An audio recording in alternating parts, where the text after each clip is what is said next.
And this talk is to my brethren, our medical fraternity who has been called a warrior, but who actually knows how difficult life has been in this COVID pandemic.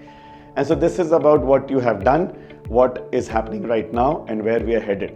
But each and every doctor, for those of us who've been at the front line, it's been an experience never seen before, and we really don't want to see it again. So it's something you learn from, but you don't savor, but you definitely have experiential learning of the highest nature.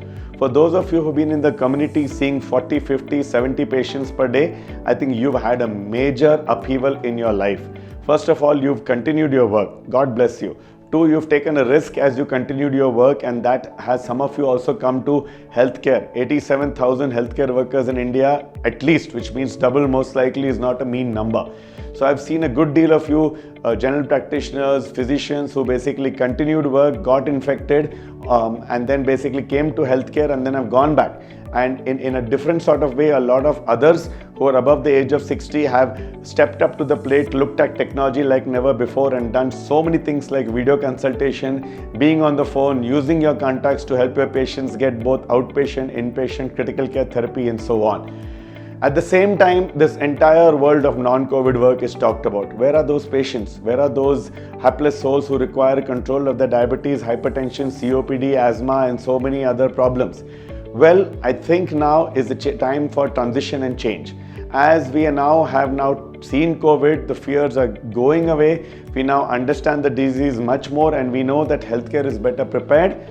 You will be going back to your normal life soon. The whole struggle is going to be how to juggle COVID, which is going to stay, hopefully bettering. The COVID scenario post-COVID, which is talked about now, whether it's myalgia, fatigue, post-COVID respiratory issues, post-COVID other systems, and so on and so forth, your patients are going to reach out to you. The third is all those surgeries and all those workups which have been in abeyance. They will all start coming back.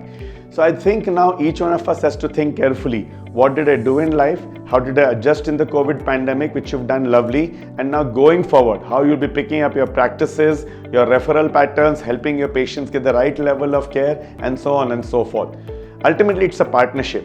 You doing what you were always doing, and then you having an alliance with all the hospitals you were dealing with before, where they also give a higher level of protection for inpatient care, communication, taking care of these people with the highest standards of quality, empathy, and most important, compassion. So colleagues, we have our work cut out for us. I have no doubt that if we have gone through the last 5-6 months with so much of understanding and we've come up, it is time for us to step up to the plate like never before, restore these areas, deal with the COVID, leftover COVID as it petters out over time, deal with the post-COVID sequelae, get our original work back online, and as a community between general practitioners, the private clinics, the nursing homes, and the big hospitals, reinstitute healthcare as we know of it before. Thank you very much.